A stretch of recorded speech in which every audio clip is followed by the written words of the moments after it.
Bonne année à tous nos présidents africains. Bienvenue sur cette édition du 20h. Bienvenue au 20h. Bienvenue sur notre centre de production au Faso. Qu'est-ce qui se passe donc avec le Burkina Faso, c'est-à-dire l'Afrique de l'Ouest? Il faudrait d'abord retenir que les pays qui étaient donc membres de la CEDEAO sont déjà en train de se divorcer. Alors, l'Afrique pourra donc émerger si les Africains mettent une stratégie qui pourra donc mettre de côté les Français. Vous le savez donc, nous avons toujours longtemps été colonisés. On venait donc prendre tout chez nous. On disait que nous n'avons rien, mais on voyait comment l'argent poussait de gauche à droite. Je fais donc entrer dans ce studio l'un des géopoliticiens, Franklin Nyamsi, qui va même nous éclaircir ce qui s'est donc passé avec l'Afrique du côté de... Je ne vous demande pas d'adopter aveuglément mes opinions. On m'appelle le docteur des preuves parce que je ne marche pas avec les moutons et je ne moutonise pas ceux qui m'entourent. Chacun peut penser librement, mais moi je donne toujours les moyens à chacun de le faire par lui-même. Bon. Donc, ne les laissez pas nous interrompre. Vous savez les règles de la fameuse guerre informationnelle qu'ils nous ont imposées. C'est que je dois être vif comme vous. Chacun d'entre nous ici, dans sa position, participe à la résistance pour l'émancipation de l'Afrique. Ne négligez pas les petits gestes. Vous pensez que ce sont des petits gestes, mais la somme de vos petits gestes produit une grande puissance médiatique et communicationnelle. Vous le savez maintenant. Bon, très bien. Donc, good live. Vous l'écrivez de temps en temps, vous mettez des émoticônes, vous mettez des commentaires, vous restez actif, pas passif. Et n'oubliez surtout pas de partager sur vos réseaux. Ne regardez pas cette émission sans l'avoir donnée sur vos différents réseaux. Merci. Je reviens au Mali et je parle en même temps de toute l'Afrique. Il nous impose un modèle qui consiste à exporter ce que nous ne consommons pas et à consommer ce que nous ne produisons pas. Ce qui fait que tous nos pays, depuis pratiquement leur pseudo-indépendance des années 60, sont devenus dépendants de la dette. Et ils ont généré la dette pour nous obliger à payer en matières premières, à ne pas transformer nos matières premières chez nous, à les leur donner. Eux, ils font travailler leurs usines dans le Nord, en Europe, en Amérique. Ils font travailler leurs usines en Asie. Ils produisent des produits finis, ils reviennent nous les vendre. Et comme nous n'avons pas, de leur point de vue, assez d'argent, ils nous en prêtent, ils nous prêtent leur argent. Et cet argent est une corde au cou, une véritable corde de pendaison qui nous conduit progressivement vers le surendettement nous obligeant de brader encore plus nos matières premières. C'est ce cercle vicieux que le président Assimi Goïta et ses compagnons ont décidé de briser au Mali. Et pour briser ce cercle vicieux, qu'est-ce qu'il faut faire? Mais écoutez, il faut d'abord renégocier tous les contrats d'exploitation des matières premières avec les entreprises qui veulent rester travailler en Afrique, dans tous les domaines où des nationaux, où l'État a la capacité de procéder lui-même à l'exploitation de la matière première, eh bien, on indemnise les entreprises internationales et on leur demande de rentrer chez elles. On nationalise ou on confie à des particuliers nationaux qui ont le mérite, eh bien, de produire la richesse sur place et d'employer le maximum de personnes sur place. Troisième élément important, partout où on possède la technologie permettant de transformer sur place la matière première et de produire nous-mêmes le produit fini, mais on nationalise ces secteurs-là, on transforme nous-mêmes la matière première, on produit nous-mêmes le produit fini, ce qui nous permet de donner du travail à notre population et en même temps d'exporter des produits finis, c'est-à-dire d'augmenter le bénéfice de la vente de nos matières premières. C'est cette politique que le Mali a engagée. Toutes les entreprises qui exploitent les matières premières au Mali, le Mali a engagé la renégociation des accords pour augmenter la part qui revient à l'État malien, c'est-à-dire au peuple malien. Premier point. Deuxièmement, toutes les entreprises qui utilisent des technologies que les Maliens maîtrisent. Le Mali a entrepris de redistribuer ces entreprises à des capitaux maliens. Et quand il n'y a pas de capitaux privés maliens, l'État malien redevient propriétaire. C'est ce qu'on appelle les nationalisations. Troisième élément important, partout où le Mali se rend compte qu'il est d'ores et déjà, en effet, capable de produire sur place des produits finis d'excellente qualité, il récupère toute la filière Et il produit les produits finis d'excellente qualité sur place, ce qui lui permet désormais d'exporter ces produits finis et d'avoir la plus grande plus-value possible. Aujourd'hui, par exemple, le Mali est de plus en plus en capacité de produire le lingot d'or sous sa forme pure. C'est-à-dire que le Mali est aujourd'hui en capacité de produire ses réserves bancaires. Il est en mesure de constituer progressivement sa propre réserve d'or. Alors, quel intérêt le Mali aurait-il à laisser une entreprise comme Barrick Gold continuer à exploiter l'or, à fabriquer le lingot d'or malien, à aller le vendre d'abord à l'étranger, puis à revenir payer le Mali à un pourcentage très faible du prix réel de l'or vendu? Quel intérêt le Mali a-t-il à se faire spolier par Barrick Gold? Le président Assimi Goïta et ses compagnons ont bien compris qu'il faut extraire l'or malien sur place, il faut autant que possible le transformer sur place, et il faut nous-mêmes, Maliens et Africains, vendre notre or sur le marché international.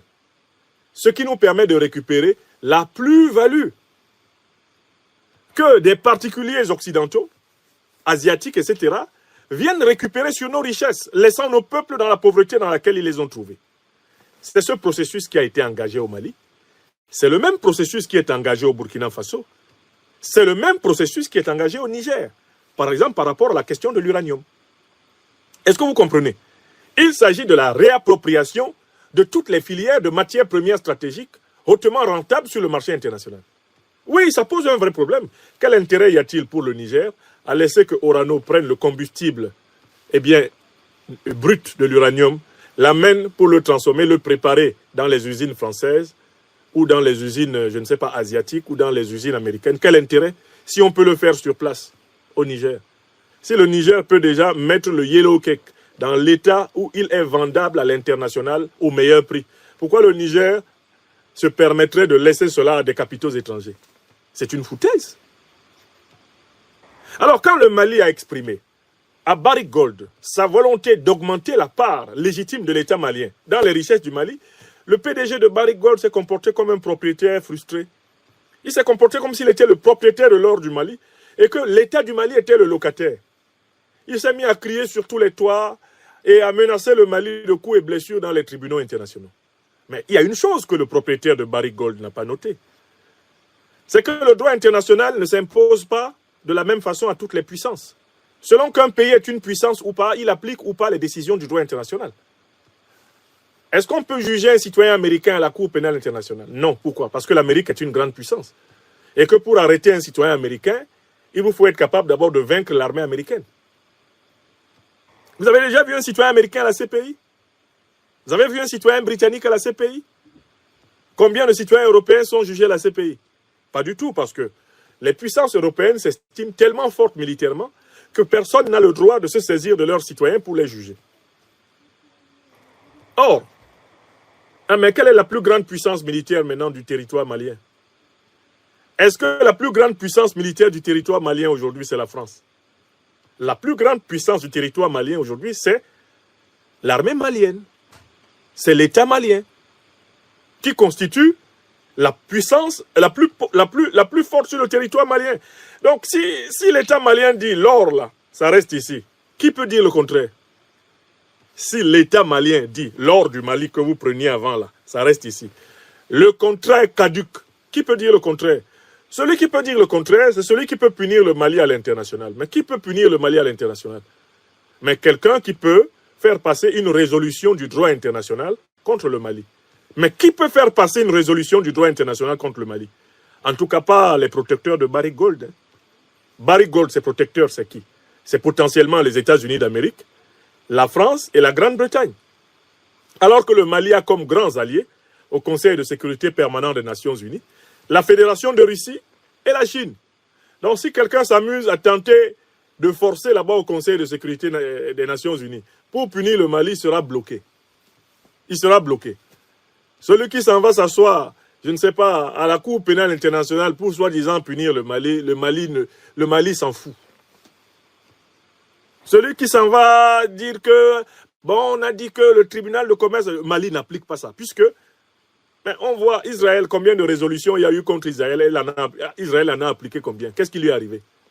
Israël est protégé au Conseil de sécurité des Nations Unies par les États-Unis. la Grande-Bretagne et la France. Israël est tranquille, vous pouvez faire passer toutes les résolutions. Au niveau de l'Assemblée générale, vous pouvez faire passer tout ce que vous voulez. Quand ça arrive au niveau du Conseil de sécurité, bloquez tout, bloquez tout, bloquez tout. Veto, veto, veto. Le Mali aussi est assis sur ses alliances internationales. Vous allez lui faire quoi? Rien. Et dit que son or ne sort plus cadeau. C'est tout. Que cela vous plaise ou pas, l'or là reste d'abord au Mali. Et le Mali lui-même sait où on vend l'or. Celui qui ne veut pas de l'or du Mali, qu'il a acheté son or ailleurs. Le Mali va vendre à celui qui veut. Le Mali connaît le commerce international de l'or. Les places internationales, les puissances internationales qui veulent acheter l'or malien, il y en a à gogo. Le Mali peut faire jouer la concurrence. Il n'y a pas que les clients de Barrick Gold qui s'intéressent à l'or malien. D'ailleurs, même les clients de Barrick Gold sont prêts à négocier avec l'État malien pour avoir l'or malien. Barrick Gold, cette entreprise ne possède pas d'or. C'est le Mali qui possède l'or. L'entreprise possède les techniques et les outils, les machines d'exploitation de l'or. Il ne possède pas l'or. L'or appartient au Mali. Alors, depuis plus de 3 mois, quand ils ont commencé à s'agiter, j'ai écrit. Et vous devez vous souvenir que j'ai écrit ici que cette affaire allait se résoudre d'une manière très simple. Le Mali allait mettre la main sur la production d'or de Barrick Gold. Le Mali allait laisser Barrick Gold exploiter, sortir, transformer, lingots, exploitation, l'or sous forme de poudre, l'or sous forme liquide, l'or sous forme lingot, déposé, exploitation, l'or sous forme de poudre, l'or sous forme liquide, l'or sous forme lingot, déposé. Quand Barrick Gold va finir d'entasser et qu'ils vont vouloir ramasser pour partir avec comme d'habitude, le président Assimi Goïta va dire déposez ça là par terre. Le président Assimi Goïta va dire problème t'as là. Niamorode, déposez ça là. Déposez. Et c'est ce que j'ai dit ça il y a 3 mois. Je ne sais pas pourquoi les gens s'embrouillent. Oh, Barrick Gold allait parler au Canada. Barrick Gold allait parler aux États-Unis. Barrick Gold allait. J'ai dit, moi je connais mon type. Il est assis avec son bâton à la porte, à l'endroit d'où vous sortez avec l'or. Il vous attend. Quand vous allez venir passer comme ça, il va dire, ah c'est ça. C'est avec ça que vous vous enrichissez dans le dos de mon pays. Bon, posez ça à côté là. Prenez ça, posez là. Prenez ça, posez-la. Écoutez, l'or en question, la question est toute simple. C'est l'or de qui? Mais c'est l'or du peuple malien. Le Mali récupère son or et c'est ce qui doit se passer partout en Afrique. Toutes ces entreprises qui font des bénéfices énormes, des bénéfices irrationnels sur le dos de l'Afrique, eh bien, il faut ramener au strict minimum leurs bénéfices. Il faut rendre leurs bénéfices raisonnables. Et si elles ne veulent pas, elles partent. C'est tout. Alors, je me réjouis du fait que ça s'achève comme j'avais dit. J'ai dit que le Mali mettrait la main sur les stocks d'or. Et que Barrick Gold pourrait s'agiter. S'agiter, crier, hurler, gigoter, se tortiller. Quand le Mali aura décidé que la récréation est terminée, il met la main sur les stocks d'or. Pourquoi? Parce que cet or appartient au Mali. Et que c'est Barrick Gold qui faisait des profits exagérés. Et vous avez vu comment les Maliens ont testé Barrick Gold? Ils ont utilisé une méthode très simple. Ils ont commencé par exiger l'augmentation de leur part de bénéfices. Ils ont dit, voilà, donnez-nous 500 millions de dollars de plus. Barrick Gold a mis la main à la poche et a donné. C'est là où le Mali a dit, ah bon? Donc en fait, notre or profite à cette entreprise à ce point-là, au point qu'ils payent 500 millions de dollars sans tousser. Ça veut dire en fait qu'eux, ils gagnent des milliards de dollars dans notre dos. Bon, allez nous étudier toute la filière d'or. Mais quand le président Goïta a fait étudier la filière internationale d'or et qu'il a vu les bénéfices que Barrick Gold faisait sur l'or du Mali, il pleura. Il a pleuré. Quand on lui a expliqué tous les détails de la filière d'or, le patriote révolutionnaire panafricaniste Assimi Goïta a coulé une larme. Oui! Parce que si on t'explique les bénéfices que les gens là font sur nos matières premières, tu perds l'appétit. Tu n'as même plus envie de manger. Tellement tu es dégoûté de la lâcheté de nos aînés. Tu es dégoûté de la lâcheté de ceux qui ont dirigé nos pays. Tu es dégoûté de l'indignité de ceux qui ont signé ces contrats. Tu as honte à ce moment-là d'être africain. Tu dis, mais c'est pas possible. Comment ai-je pu naître dans le même pays que les gens qui ont signé ce contrat-là? Prenez un pays comme le Niger. Les gens se sont levés, ils ont signé un contrat que l'exploitation de l'uranium est à la disposition de la France sur 65 ans. Des êtres humains ont signé ça. Ils ont signé ça. 65 ans. Allez-y, servez-vous. Et on appelle ça contrat. Est-ce que ça mérite le nom de contrat? Une affaire dans laquelle unilatéralement, je me dépossède pour toi. C'est un contrat? Non, c'est une trahison. Et c'est là qu'il ne faut pas se laisser griser par les formes du droit. Il faut toujours s'intéresser au fond. Car dans le droit, il y a certes ce qu'on appelle la légalité. Mais il y a également la question de la légitimité. Un contrat peut être légal, mais ne pas être légitime.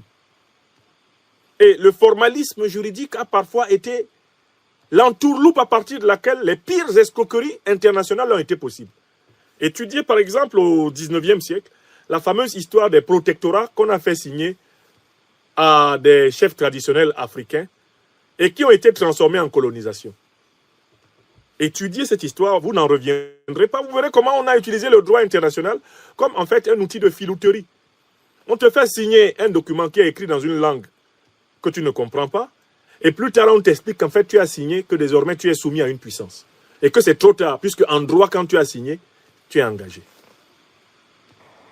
Plusieurs chefs traditionnels africains ont engagé leur communauté sous la domination coloniale en signant des documents qu'ils ne comprenaient pas. Et d'ailleurs, on leur faisait signer un document et ensuite on écrivait autre chose dans le document que ce qu'ils croyaient avoir lu. On imitait leur signature sur un faux document et on leur montrait en disant voilà ce que vous avez signé. Si vous étudiez l'histoire des accords et des traités coloniaux, vous vous rendrez compte de la filouterie, de la ruse, vous vous rendrez compte de la perfidie, de la cupidité des impérialistes et des colonialistes. Leur droit n'est rien d'autre, la plupart du temps, que la somme des mensonges légalisés. Des mensonges avec timbre et cachet. C'est ce qu'ils appellent le droit international, la plupart du temps. Les colonialistes, les négriers, les impérialistes. Le droit international, au demeurant on le sait, est dans tous les cas le reflet du rapport de force international entre les puissances. Il n'y a pas de droit international pur, sauf dans les théories des philosophes et des juristes du droit a priori. D'accord? Comme le célèbre Hans Kelsen, au début du XXe siècle, qui a brillé par sa fameuse théorie du formalisme juridique. Mais sur la terre ici, là, le droit est un rapport de force qui est plus ou moins contractualisé, à l'avantage plus ou moins avéré de l'une ou de l'autre ou des deux parties. Donc je voudrais ici saluer le président Assimi Goïta et ses compagnons pour avoir tiré la seule conclusion qui s'imposait, rendre au peuple malien ce qui est à lui, l'or du Mali aux Maliens. Ceci est un élément d'autant plus important que le Mali, le Burkina, le Niger se préparent à créer la monnaie sahélienne. Pour créer une monnaie, il faut constituer une bonne réserve. Eh bien, il faut constituer un bon stock, non pas seulement de devises de change étrangères, mais également, vous le savez, la réserve or est redevenue valable en cette époque de dédollarisation massive de la planète. Saluons donc le grand leader Assimi Goïta pour cette décision et encourageons-le à aller au bout, car il n'y a pas d'autre chemin pour affirmer la souveraineté économique du peuple malien. Je passe maintenant au deuxième sujet, l'internationale antiterroriste sahélienne qui avance.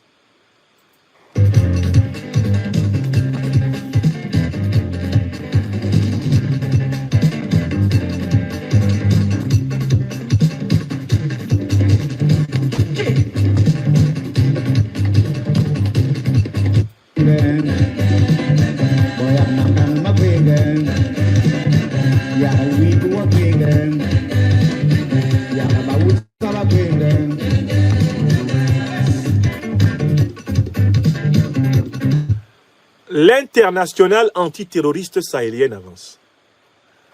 J'espère, mes chers amis, que vous savez tous que le Sahel, c'est la bande territoriale qui va du Sénégal jusqu'à Djibouti.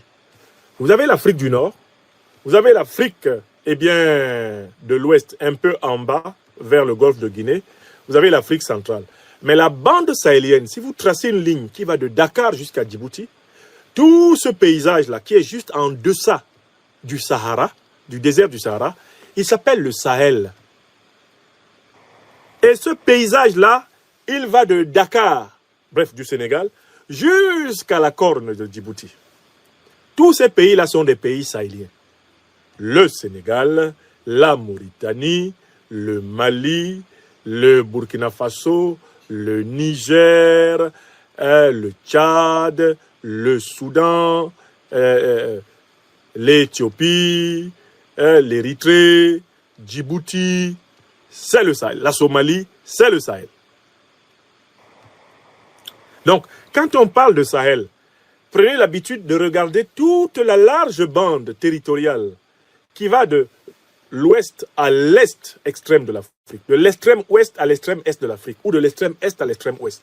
Ça, c'est d'abord le premier réflexe que vous devez avoir d'un point de vue visuel. Le Sahel, ce n'est pas que le Mali, le Burkina Faso et le Niger qui ont créé l'Alliance des États du Sahel, aujourd'hui Confédération des États du Sahel. Le Sahel, ce sont tous les pays que je viens de citer là. Je recommence. Le Sénégal, la Mauritanie, le Mali, le Niger, le Burkina Faso, le Tchad, le Soudan, que ce soit Soudan d'ailleurs du Sud, davantage Soudan du Nord que Soudan du Sud, ça c'est vrai. Ensuite, on a l'Éthiopie, on a l'Érythrée, on a la Somalie, et tout au bout, on a Djibouti. Yamewa, c'est ça le Sahel.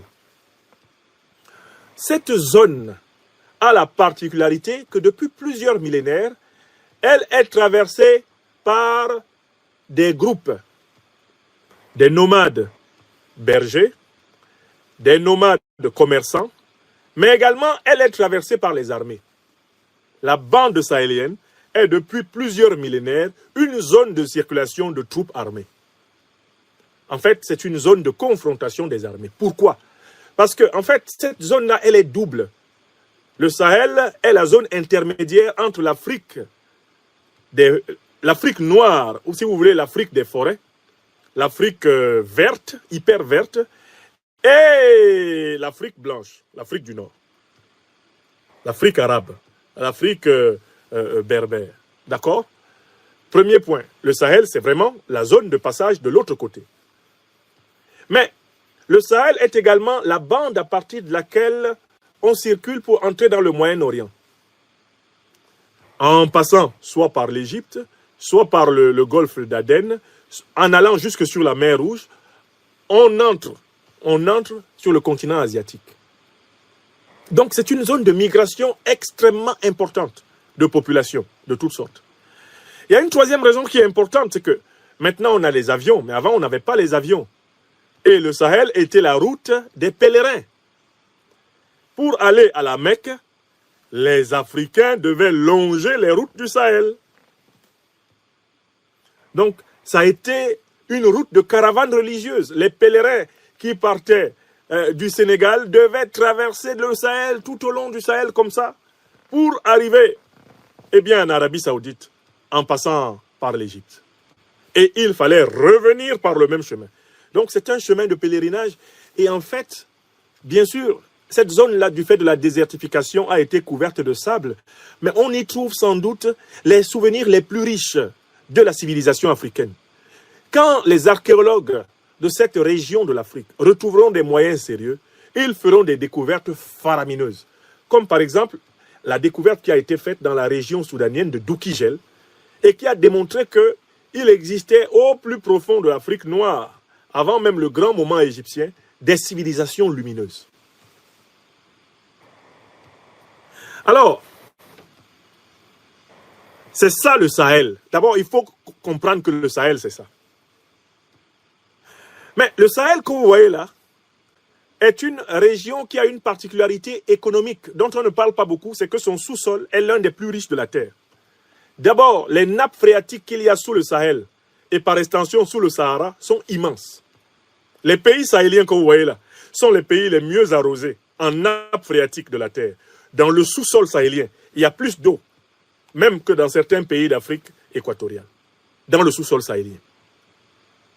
Il y a des réserves d'eau douce immenses. Et c'est grâce, par exemple, à l'existence de ces réserves que Muammar el-Kadhafi a été capable de créer un fleuve artificiel en Libye. Le sous-sol saharien et sahélien est riche en eau douce. C'est un enjeu du 21e et du 22e siècle, l'eau douce. Mais c'est un sous-sol qui est immensément riche en pétrole, riche en gaz, riche en uranium, riche en manganèse, riche en toutes les choses qui manquent à l'Occident et qui manquent au Moyen-Orient, où on trouve essentiellement du pétrole et du gaz à tout prendre. Donc, il faut que vous sachiez que le Sahel est immensément convoité.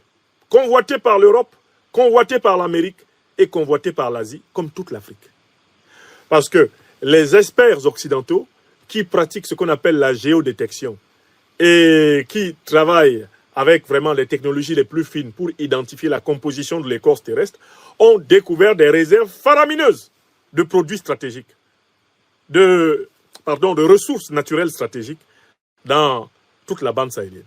Par conséquent, les grands stratèges occidentaux et moyen-orientaux ont mis en place des plans pour empêcher les États sahéliens d'être des États stables. Je recommence. Parce que là, on fait un peu de géopolitique pour comprendre le problème là. Pourquoi le général Al-Burhan s'est-il rendu à la rencontre du général Assimi Goïta? Pourquoi les deux généraux du Mali et du Soudan se rencontrent-ils? Vous ne pouvez pas comprendre si vous ne savez pas ce que c'est que le Sahel.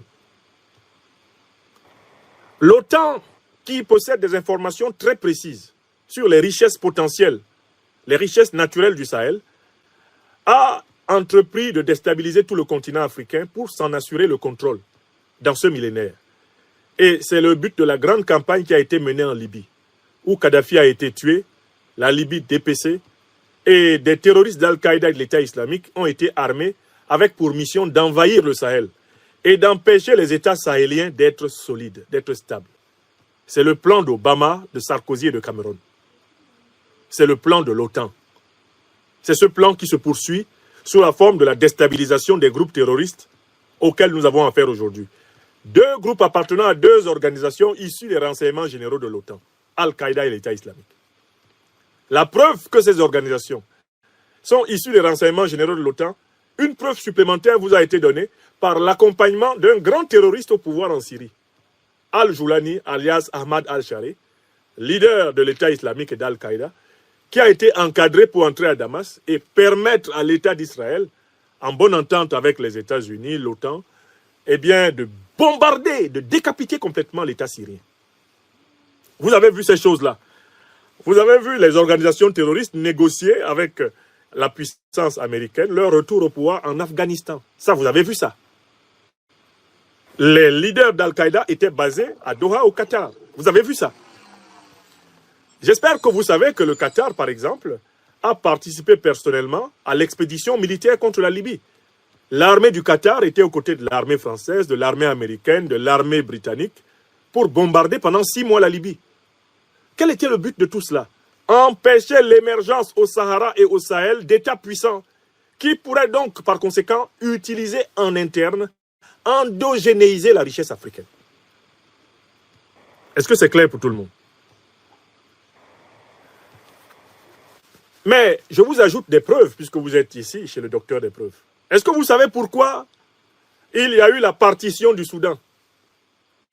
Le Soudan que vous voyez là, c'était un seul grand pays, de pratiquement 2 millions de kilomètres carrés. C'était l'un des plus grands pays d'Afrique avec la République démocratique du Congo. Vous savez pourquoi maintenant il y a un Nord et un Sud-Soudan? Par la volonté de l'Occident. C'est l'OTAN qui a organisé la partition du Soudan. En organisant et en attisant la guerre entre les Arabes du nord du Soudan et les Noirs du sud, l'OTAN a obtenu un objectif, c'est de diviser le Soudan en deux. Et une fois que l'OTAN a atteint cet objectif, l'OTAN s'est mise à attiser la guerre entre les factions au Soudan du Nord et entre les factions au Soudan du Sud. De telle façon qu'avant, il y avait une principale guerre entre les Soudanais du Sud et les Soudanais du Nord sur le fond du racisme anti-noir, qui est resté tenace chez de nombreux Arabes du Nord du Soudan. Mais maintenant qu'on a divisé, on pensait que la guerre était terminée. Vous ne voyez pas, chers Africains, cette chose bizarre qui se produit au Soudan? On pensait que bon, on a séparé le Soudan du Nord et le Soudan du Sud, voilà. Djouba est la capitale du Soudan du Sud. Khartoum est la capitale du Soudan du Nord. Le problème est terminé. Non, le problème n'est pas terminé. Au Nord, actuellement, il y a une guerre civile entre deux factions de Soudanais du Nord. La faction de Hemeti, hein, qu'on appelle les forces rapides, et eh bien, celles qui incarnent l'État soudanais du général Al-Burhan, l'armée soudanaise. Ils sont en guerre. Mais si vous étudiez l'actualité du Sud-Soudan, vous vous rendrez compte que là-bas aussi, il y a deux factions au moins qui sont en guerre. Ceux qui détiennent le pouvoir d'État à Juba, la capitale du Sud-Soudan, sont en guerre avec leurs propres frères noirs.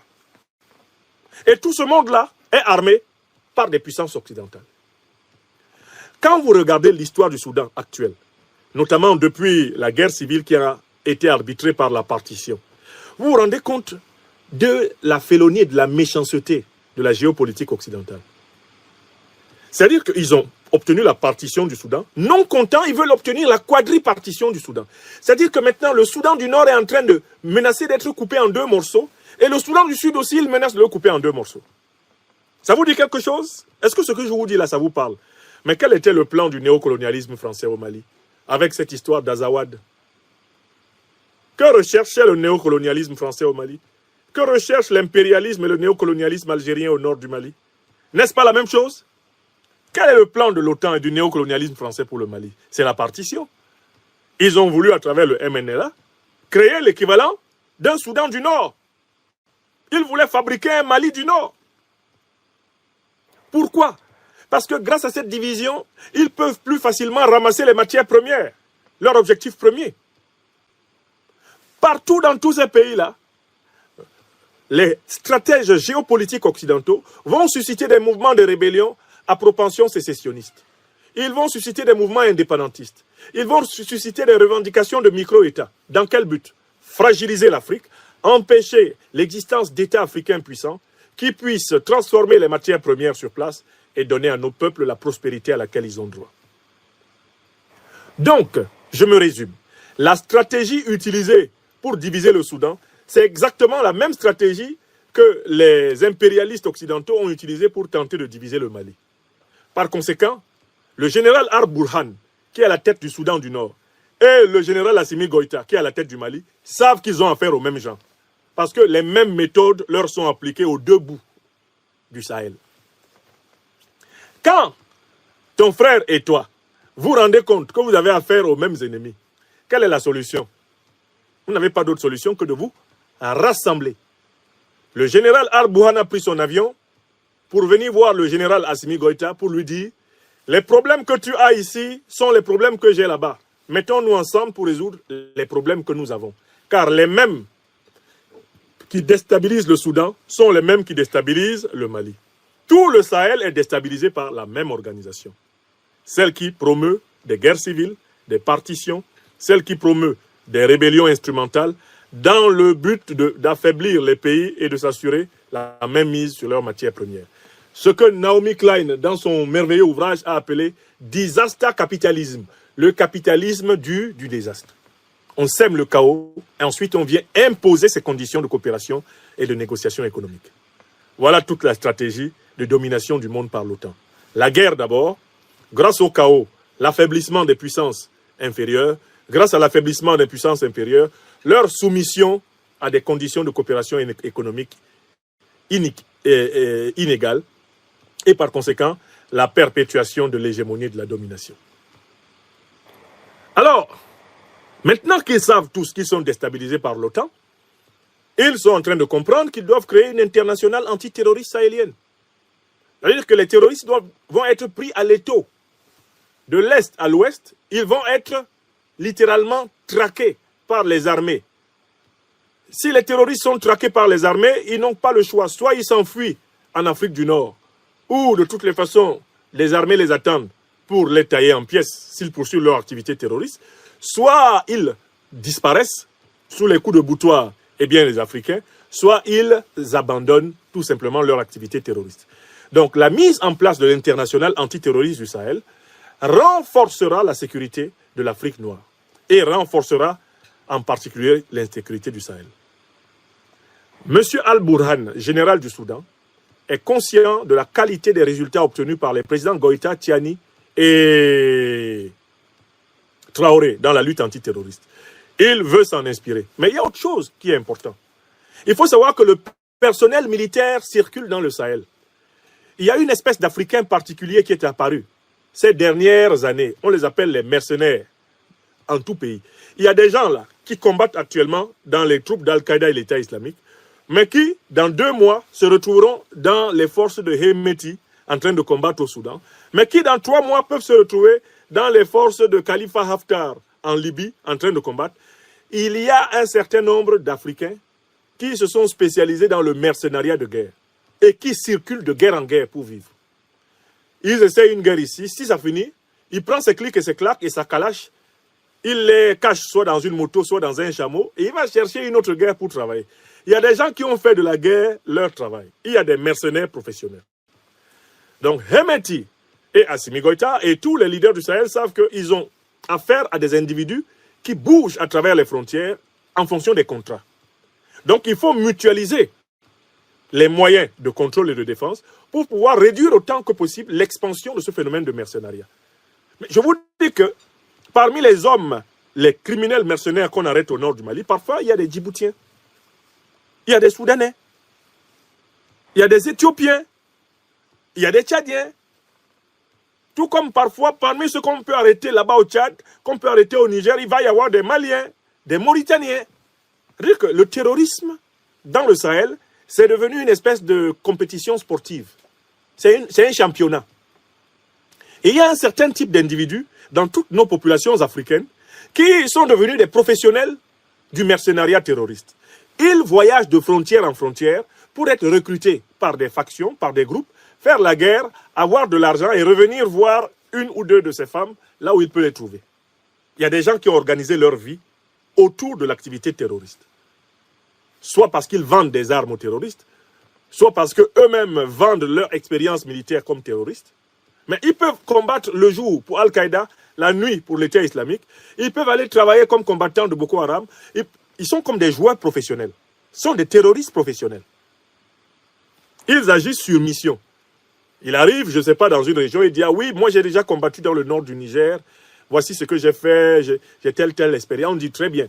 Nous voulons attaquer le pipeline du Niger à tel endroit, tel jour. Est-ce que tu peux mener l'opération ?» Il dit « Oui. » On dit « Mais tu veux combien pour ça ?» Il dit « Bon, vous me donnez 100 000 francs CFA. Moi, je mène l'opération. Vous me donnez... Moi, j'ai 5 hommes que je vous apporte et je fais l'opération. » Les gars négocient les actions terroristes comme les gens négocient la livraison d'un camion de sable. La situation en est là au Sahel. Le terrorisme se négocie comme on négocie l'achat d'un bœuf. Les groupes terroristes et les chefs bandits de groupes terroristes se promènent à la recherche de chefs politiques, de chefs mercenaires qui leur proposent des opérations. Ce qui rend très difficile la lutte antiterroriste, c'est cet éparpillement, en effet, des groupes terroristes et cette mixité. Il est donc important qu'une véritable internationale antiterroriste sahélienne apparaisse. Alors, je voudrais citer quelques conditions pour qu'elle fonctionne bien. Première condition, il faut que tous les pays membres de cette internationale se débarrassent de la coopération avec l'OTAN, qui est à l'origine de la déstabilisation du continent. Il ne peut pas y avoir de lutte antiterroriste en s'appuyant sur l'OTAN, qui a rendu le terrorisme possible par le saccage de la Libye et l'invasion du Sahel. Ça, c'est la première règle. Tout pays qui continue à coopérer avec l'OTAN en Afrique, dans la lutte antiterroriste, n'est pas digne d'entrer dans une alliance antiterroriste avec un pays africain panafricaniste. Et cela est vrai. Je le disais récemment pour le Tchad. C'est vrai pour le Soudan. C'est vrai pour le Togo. Tous ces pays-là qui ont une certaine sympathie pour l'AES, ils doivent comprendre qu'il leur faut opérer. Il leur faut opérer la rupture géostratégique totale. On ne combat pas en Afrique le terrorisme en s'appuyant sur l'OTAN qui l'a fait venir. Comment l'OTAN a-t-elle fait venir le terrorisme en Afrique? Par la grande invasion de la Libye, qui a été l'occasion d'armer Al-Qaïda et l'État islamique. Et il y a de nombreuses preuves de ce fait. Mahamadou Issoufou, en mai 2011, demandant à Obama de ne pas détruire la Libye, car il va déstabiliser toute l'Afrique. Obama, maintenant, à Deauville, ici à 100 km.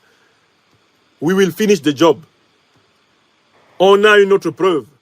Ce sont les révélations des emails de Mme Hillary Clinton par le scandale Wikileaks. Hillary Clinton dit qu'il faut tuer Kadhafi, il faut détruire la Libye. Ce sont ces mails qui le disent, parce qu'il se prépare à détrôner le dollar, l'euro et le franc CFA, et à rendre possible une Afrique financièrement, économiquement, industriellement autonome. Il faut abattre Kadhafi. Voilà ce que révèlent les emails de Mme Clinton, sans aucun risque d'être démenti. La conversation Lavrov-Fabius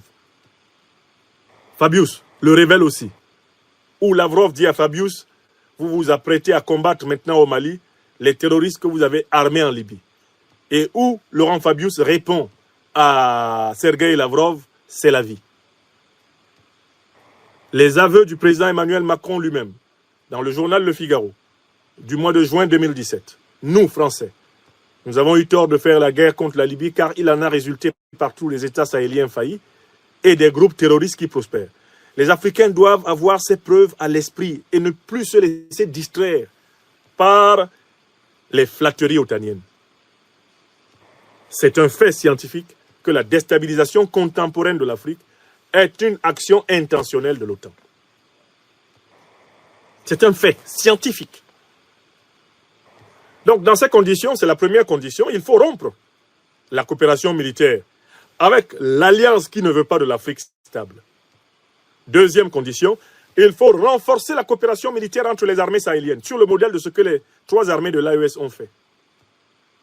Mutualiser autant que possible les moyens. Troisième condition extrêmement importante, il faut faciliter le développement et l'intégration économique de tout le Sahel. Le Sahel devrait être une super zone de développement endogène de l'Afrique, car elle en a tout le potentiel. Et il y a une facilité, une ouverture extraordinaire de l'espace sahélien, qui devrait être en fait la grande muraille verte de l'Afrique.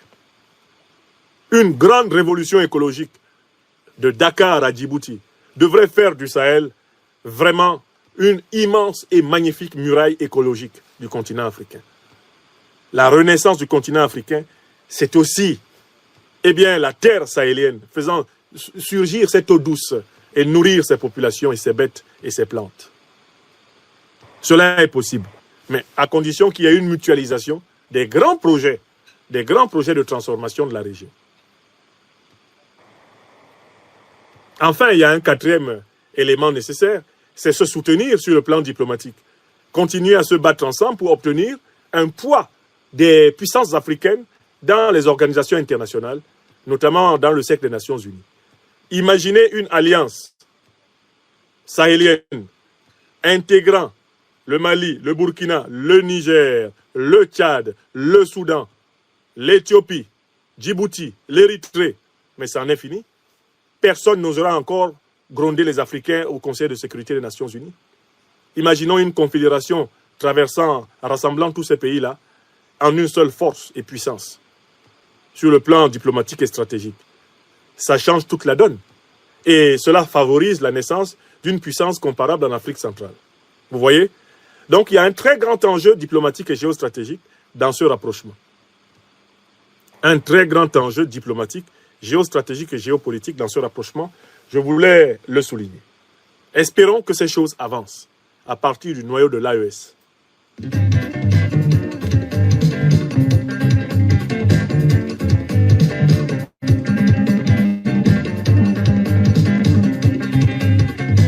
Quel est notre troisième sujet?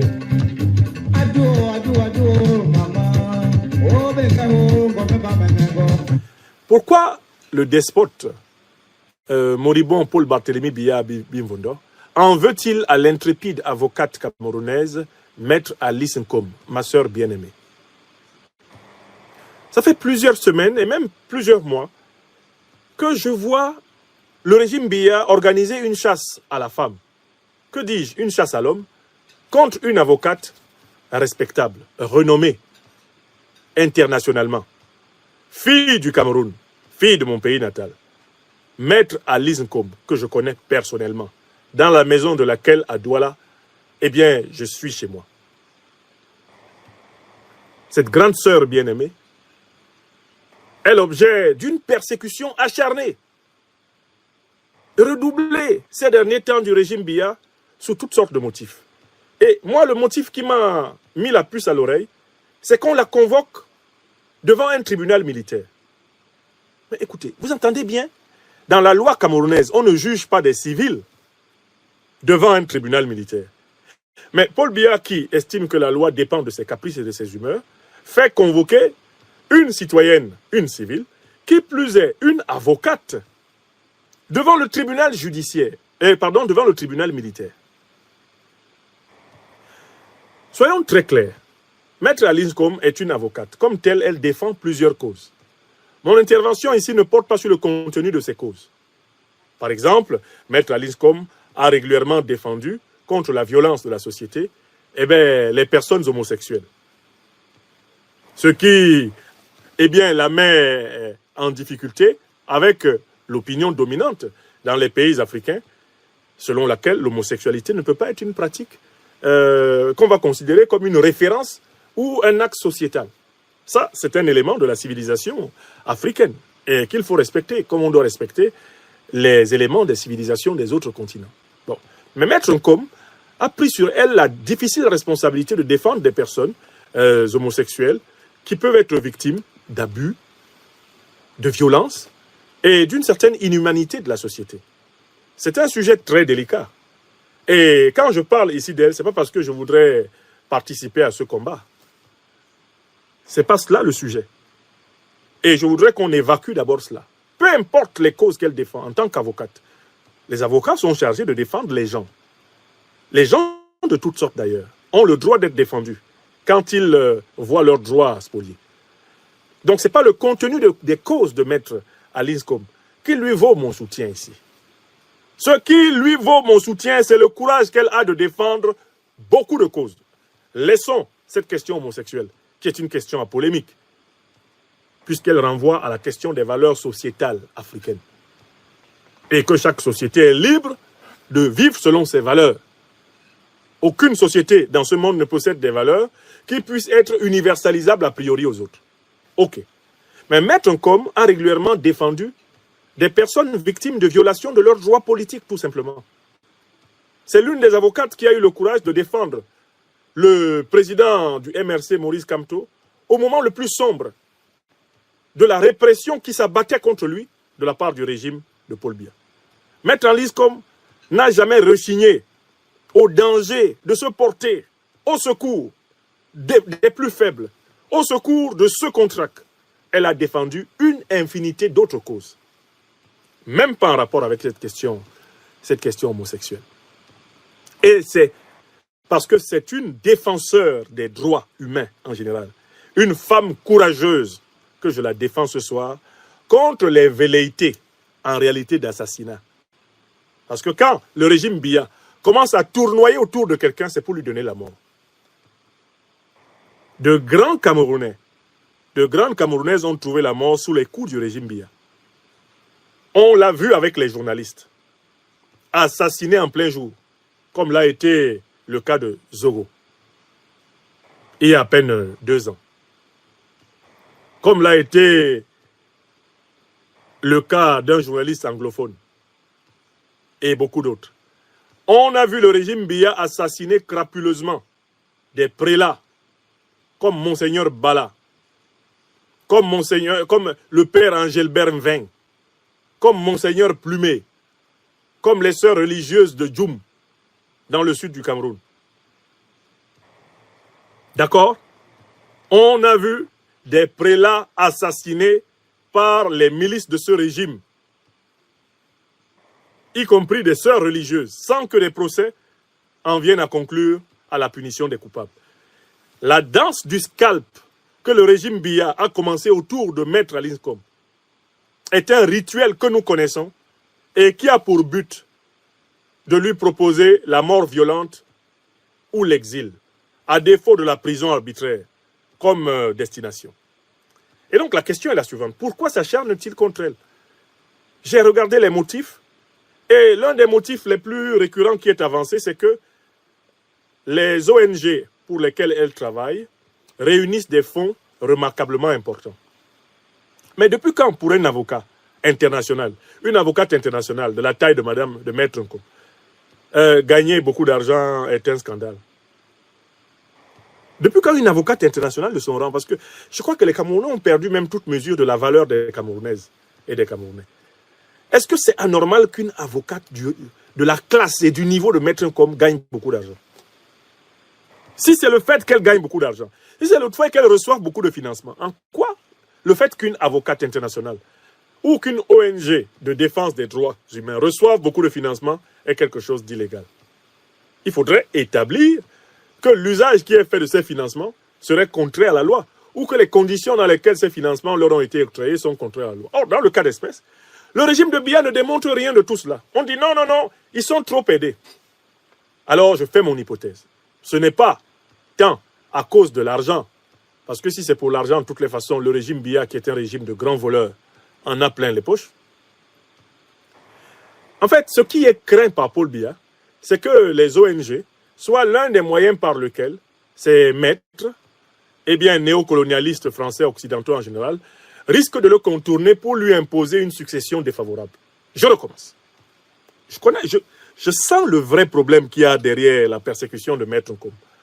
On pense qu'elle serait proche d'un réseau politique qui préparerait l'après-Biya au détriment du clan Biya. Et on pense que, eh bien, les fonds que gèrent ces ONG, au fond, constituent en quelque sorte le butin de résistance et de guerre d'un contre-mouvement qui va contourner le plan de succession de Paul Biya et imposer, eh bien, un autre groupe de Camerounais à la tête de l'État. Voilà le fond de cette affaire. Voilà le fond de cette affaire. Or, ça aussi, M. Biya n'est pas capable de le démontrer. Il n'est pas capable de montrer que Maître Alice Nkom est de près ou de loin associé à une manœuvre de subversion contre son régime. Le simple fait qu'il ne contrôle pas les fonds, qu'il ne soit pas le propriétaire des fonds des ONG auxquelles Maître Alice Nkom ou la militante Maximilienne B sont associés, eh bien ce simple fait pour Biya suffit à laisser germer dans son esprit le soupçon que ces fonds-là sont utilisés pour préparer sa chute. Donc dès qu'un Camerounais a de l'argent et que Paul Biya n'est pas copropriétaire de cet argent, alors cet argent va nécessairement servir à le renverser. Voilà l'ambiance au Cameroun. Il n'y a aucune espèce de preuve non plus que Maître Alice Nkom soit de près ou de loin avec les gains ou avec les subventions de son ONG ou de ses ONG associées à un quelconque projet de subversion. M. Biya fabrique la subversion pour pouvoir en réalité réaliser la dépossession. Pour pouvoir dépouiller les Camerounais, Biya nous a habitués à les accuser faussement. Mais quelles accusations n'a-t-il pas fait peser sur des centaines de Camerounais qui ont été emprisonnés pendant des années pour rien? N'y a-t-il pas aujourd'hui en prison Bibou Nissak, Olivier, journaliste, Fogué, professeur d'université de son État, ne sont-ils pas en prison pour simple fait de manifestation? Est-ce qu'un pays normal peut emprisonner des gens pendant aussi longtemps parce qu'ils ont manifesté dans la rue? Biya a complété l'accusation. Oh, ils avaient l'intention de déstabiliser les institutions, ils voulaient me renverser. Donc en fait, là où Biya ne maîtrise pas les moyens des citoyens, il invente un coup d'État pour maîtriser les citoyens. Et ce qu'il essaie de fabriquer contre Maître Alice Nkom, les Camerounaises et les Camerounais doivent s'y opposer complètement parce que c'est le même mécanisme qui sera utilisé contre toute personne qui conteste cette dictature. Vous avez beau contester cette dictature avec des moyens, on va dire, non violents, avec des moyens principiels, avec des moyens symboliques, avec des moyens moraux, elle se débrouillera toujours pour vous prêter un projet macabre. Parce que, de toutes les façons, son ambition, c'est la confiscation du pouvoir à vie. Et par conséquent, il lui faut fabriquer des faux coups d'État. Il lui faut fabriquer sans cesse des complots pour disposer de la liberté des gens. Et ainsi anticiper sur leur nuisance potentielle. Paul Biya est un paranoïaque qui emprisonne les gens dont il pense qu'il peut avoir l'intelligence de l'emprisonner lui. Je conclus ce point. Maître Alice Nkom mérite d'être soutenue. D'abord parce que c'est une avocate. Ensuite parce qu'elle a le courage de la vérité et qu'elle a défendu beaucoup de causes remarquables pour notre peuple au Cameroun et dans le monde. On peut ne pas être d'accord avec certaines des causes qu'elle défend, mais c'est une avocate. D'abord son travail de défendre des causes. On dit souvent en Afrique que les avocats, on doit les enterrer face contre terre. Mais ce qu'on ne sait pas, c'est que ça veut dire qu'un avocat, c'est quelqu'un qui est chargé de défendre une personne, même quand cette personne est présumée, même quand la personne est présumée coupable. Le rôle de l'avocat, c'est de défendre le client. Ce n'est pas de l'enfoncer. L'avocat, il est défenseur de son client. Ah ben, le client peut avoir commis effectivement un crime il peut avoir commis un délit ou une contravention, le rôle de l'avocat, c'est de le défendre. Et on a parfois, en fait, une mauvaise perception des avocats, puisque l'opinion un peu trop moralisante a tendance à penser que l'avocat ne doit défendre que des causes qui sont bonnes. Mais écoutez, il n'y a pas de bonne cause pour un avocat. Il y a une cause, il y a un client à défendre. Et lui, son travail, c'est de trouver tous les moyens du droit pour son client. Et puis, enfin, la justice consiste à défendre même les présumés coupables. Parce qu'il y a du droit et il y a de justice, que là où même ceux qui sont coupables sont traités d'une manière juste. Ce qui, par conséquent, requiert qu'ils aient aussi des avocats. C'est-à-dire que le pire individu qu'on puisse avoir au monde, une fois qu'il est arrêté et mis à la disposition d'une puissance, mérite d'être défendu par un avocat. Même quand on le déteste parce qu'on a les preuves qu'il a fait des choses terribles, il doit être défendu par un avocat parce que c'est la condition même de l'humanité et de l'équilibre, de l'harmonie de la justice. Maître Com mérite d'être défendu. D'abord parce que c'est une patriote, elle aime vraiment notre pays. C'est une avocate très courageuse. C'est quelqu'un qui s'est plusieurs fois engagé à défendre les libertés politiques dans notre pays, le Cameroun, dans notre pays natal, le Cameroun. Elle mérite notre soutien. Mais il y a une quatrième raison. Ce qu'on est en train de lui faire là, c'est ce qu'on a toujours fait pour éliminer les Camerounais valables, les Camerounaises valables. Et les autres ont tendance à se croiser les bras en pensant que ça n'arrive qu'aux autres. Et il y en a qui disent, ah, tant pis pour elle. N'est-ce pas qu'elle défend les homosexuels, elle n'a qu'à se débrouiller. Mais parlons un peu de cette histoire de défendre les homosexuels. La fille de M. Biya, Brenda, a affiché publiquement son homosexualité. Est-ce que vous avez vu Paul Biya appliquer à sa fille la rigueur de la loi? Le président camerounais Paul Biya, là, le dictateur, le despote quarantenaire, est-ce qu'il a appliqué la rigueur de la loi à Brenda Biya, qui a affiché goulûment, labialement, son appétit pour les personnes du même sexe qu'elle? Vous avez vu un procès? Vous avez vu l'ombre d'une enquête? Vous avez vu l'ombre d'une démarche disciplinaire? Je vois les partisans de Biya qui sortent aussi pour s'attaquer à Maître Alinskom. Oh, si c'est pour nous apporter ce système-là ici au Cameroun, mais Paul Biya n'est pas contre. Sa fille est dedans, il ne l'a pas puni. Sa fille est dedans, il ne l'a pas jugé. La question de la confusion de genre au Cameroun est très amplement entretenue par le pouvoir lui-même. Le pouvoir lui-même n'est pas au clair avec cette question. Avec la question du statut, eh bien, de l'orientation homosexuelle. Le pouvoir, là, de Biya Paul, n'est pas au clair. Et je vois des partisans de Biya qui sortent contre Maître Alinskom, oubliant que Biya héberge l'homosexualité dans sa maison. Et cela publiquement. Il héberge l'homosexualité dans sa maison. Et la vie de Brenda Biya continue tranquillement, non? Vous avez vu son père fâché contre elle? Son père n'a rien découvert. Il n'a rien découvert. C'est une pratique connue dans la maison. Et les Camerounais ne supportent pas la vérité. La vérité est que Maître Alinskom, ce n'est pas pour ça qu'elle est poursuivie par Biya. C'est parce que Biya la soupçonne d'avoir acquis avec le réseau et bien de son ONG consort et les personnes qui travaillent avec elle une certaine puissance pour contrecarrer éventuellement le plan de confiscation du pouvoir d'État. Derrière toute cette affaire, la traque contre Maître Alinskom, c'est le fait qu'elle fait partie des Camerounaises qui pourraient peser dans le changement politique inévitable au Cameroun demain. C'est pour ça qu'elle est traquée. C'est pour cela qu'elle est traquée. Mais c'est pour cela que moi-même, Biya me traque depuis très longtemps, m'empêchant de rentrer dans mon pays enterrer ma mère. C'est pour ça qu'il me traque.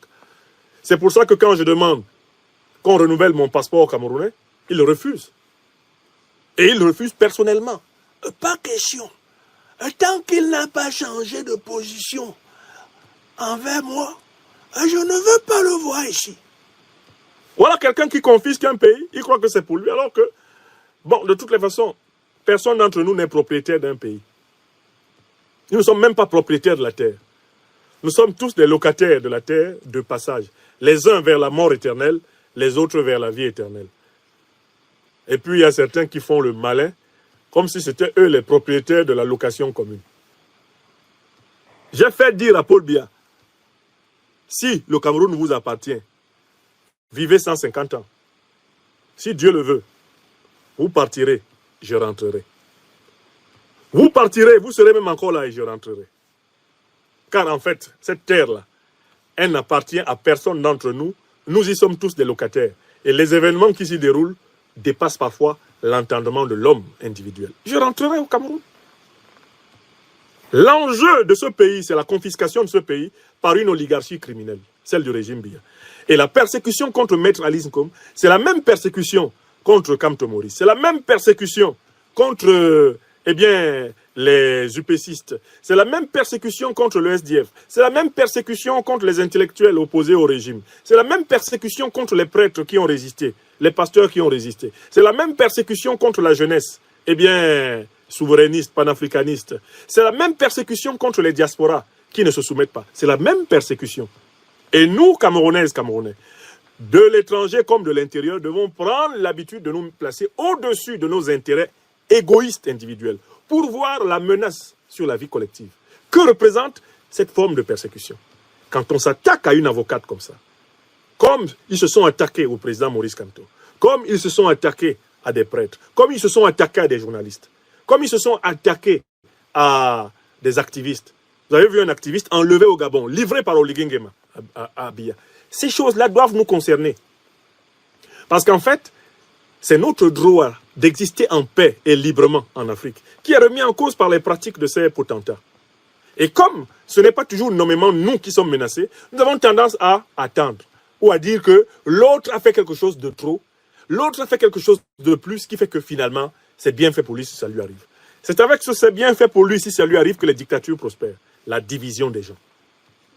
Voilà pourquoi j'appelle les Camerounaises, les Camerounais, les Africains, à se percevoir d'abord comme des Africains et à ne plus se définir à partir des frontières héritées de la colonisation, à développer une conscience panafricaine qui est la condition d'un vrai service citoyen pour le peuple africain, où que ce soit sur le continent natal de l'homme.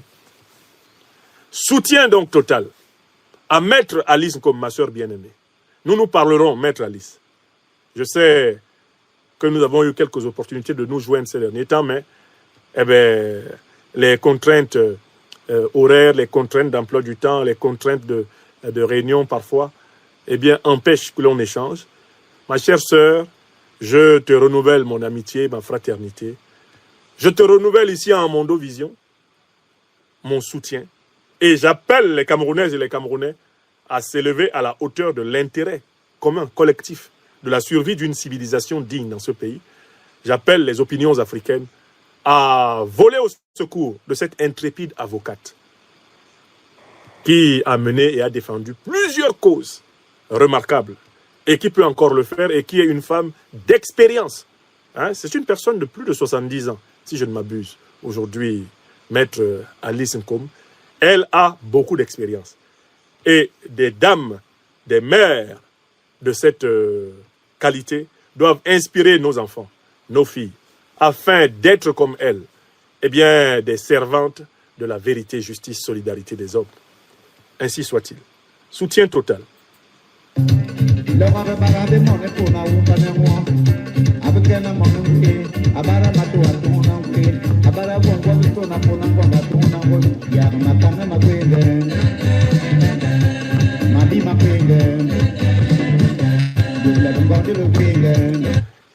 Le sujet suivant de ce panorama, ce sont les Stockholmars de la France-Afrique, Oligui et Ouattara, le dansoman et le chameau. Écoutez, tout le monde a parlé, tout le monde a réagi à peu près en homme. Tout le monde a montré un peu de dignité après les propos déplacés du président Macron. Mais il y a deux chefs d'État, comme je les appelle si justement, qui brillent jusqu'ici par la médiocrité de leur réaction. C'est le cas de Brice Clotaire Oligui Nguema, le général dansoman de Libreville, et d'Alassane Dramane Ouattara, le satrape reptilien venu de Sendou pour troubler la paix des Ivoiriens, et ayant renié notre belle terre burkinabé de Sendou, dans l'espoir de pouvoir troubler l'Afrique avant d'être dégagé bientôt là. Ces deux chefs d'État, je dis bien chefs d'État, parce qu'en fait ils ont une conception magmatique du pouvoir. Ils se sont illustrés par une mollesse. Ils se sont illustrés par illustrés par une invertébration, une absence de dignité qui humilie l'âme africaine jusque dans ses profondeurs les plus épaisses. Oligui Nguema a entendu dire que c'est le chef de l'État français qui a ordonné aux dirigeants africains d'aller annoncer à leur peuple surexcité que la France acceptait de retirer une partie de ses soldats et qu'elle réorganisait son dispositif. Oligui Nguema rase les murs jusqu'à maintenant. Ce monsieur qui se tient devant les Gabonais pour leur donner des leçons de moralité, de dignité et de courage, il n'a pas le courage de dire les 4 vérités au néocolonialisme français. C'est l'occasion de poser la question à Oligui Nguema. Qui croyez-vous impressionner en Afrique en général et au Gabon en particulier en faisant le méchant à Libreville alors que vous ne pouvez même pas répondre à Emmanuel Macron? Oligui Nguema Oneza ou Abodze, comme on dit dans les langues Fan, Betty et Boulou. Tu es qui et tu fais quoi? Sur les Gabonais, monsieur est courageux, avec ses uniformes rouges écarlates. Hein? On dirait Margouya au soleil de 13 heures, sur les murs de Moyabi. Sur les Gabonais, monsieur est courageux. Il sort des yeux injectés de sang et d'éclairs pour parler aux Gabonais. J'ai vu des directeurs généraux d'entreprises pisser dans leur froc devant Oligui Nguema. Oligui qui les menace. Il coupe les primes par-ci. Il menace de limoger par-là. Il change les règles par-ci. Monsieur est dans un populisme complètement abracadabrantesque et idiaminesque. Au Gabon, monsieur joue au Ndjoundjou Kalaba à l'effrayeur de tout le monde. Mais quand il faut parler à l'international comme un chef, il rase les murs. Courage, fuyons. Le général Dansoman s'en va entre 2 agitations. Oligui Nguema, mais si tu es courageux au Gabon, il faut être courageux en Afrique. On ne peut pas être lâche en Afrique et courageux au Gabon. Ça me rappelle une affaire qui s'était passée dans mon quartier d'enfance. Il y a une maman qui vendait la viande pimentée dans un bar de mon quartier d'enfance à Bédi. Et un type était venu manger cette viande pimentée et boire de la bière, comme le font souvent les ouvriers, menuisiers et maçons à l'heure de la pause sur les chantiers. Mais apparemment, le monsieur avait piqué 2 ou 3 morceaux de viande. Non, il avait piqué 3 morceaux de viande, mais il n'en avait payé que 2. Le morceau de viande à l'époque coûtait 50 francs CFA. Au lieu donc de payer 150 francs CFA pour les 3 morceaux de viande, on est dans les années 80, le type dit que lui n'en a mangé que 2. Alors que la femme dit qu'elle lui en a servi 3 et qu'il en a pris 3. La querelle s'envenime. Le maçon colle une claque à la vendeuse. Mais la vendeuse n'a pas attendu son reste. Elle a fermé sa marmite de Nouralova. Ambassade Nouralova veut dire la viande pimentée. Elle a fermé sa marmite, sa cocotte de viande pimentée. Et elle a couru chercher son mari. Ayosep. Son mari s'appelle Joseph. Ayosep, mais nous nous baillons. Quand ta femme te dit qu'un homme l'a frappé en Pays Bassa, en fait, tu joues ton honneur. Quand ta femme en Pays Bassa, là où j'ai grandi, là, te dit qu'un homme l'a frappé en route, ce qui est posé là, hein, les Bassa me reconnaîtront et me valideront ma description. C'est une question d'honneur, même si l'homme en question c'est Cassius Clay, Mohamed Ali. Si l'homme en question, même s'il est Tyson, même si cet homme-là s'appelle Francis Ngannou, et oui, job, tu vas lutter. Si tu ne luttes pas, you don't die, finish, tu es mort à la maison. Tu ne parleras plus jamais devant cette femme-là. Donc, je vois le doyen Yosef qui sort pour venger sa femme. Il met rapidement une culotte jean. Et c'est là que ça me rappelle Oligui Nguema. Il met une culotte jean, il lance un money no caisse, c'est-à-dire les sous-corps qu'on porte au Cameroun, là. Money no caisse, c'est-à-dire l'argent ne suffit pas. Ça s'achète facilement. Il lance ça sur son corps et je vois le vieux Yosef qui arrive. Yosef, c'était déjà un homme de presque 60 ans, dis donc. Ouais, les femmes vont nous tuer ici dehors. Sa femme lui dit qu'on l'a frappé. La femme n'aime pas ça, tu frappes la femme n'aime pas ça, mais il va lutter. Mais quand il arrive au bar, le vieux Yosef regarde le maçon là qui a giflé sa femme, il sent que ouais, aujourd'hui là, ça va être quelque chose. Mais le courage c'est l'homme. Même quand tu sais que c'est mauvais, l'honneur est quelque chose de sacré. Mais Yosef engage la bagarre contre le maçon qui a giflé sa femme. Il lance le premier coup, le gars esquive. et il lui paye un crochet. Chez nous, à Douala, on appelle ça un douche-moque. C'est un coup de poing spécial, hein, qui fait un bruit sourd. J'ai entendu ça sur la mâchoire du vieux Yosef, qui a plané du bar et est tombé. Le vieux est tombé dans les pommes. Il a eu au moins 3 ou 4 minutes où vraiment il ne savait pas où il est. Et puis, on l'a aidé à se relever. Quand on l'a aidé à se relever, on dit non, laisse, tu as essayé de venger sa femme, c'est bon. C'est là où on entend la femme qui dit, ouais,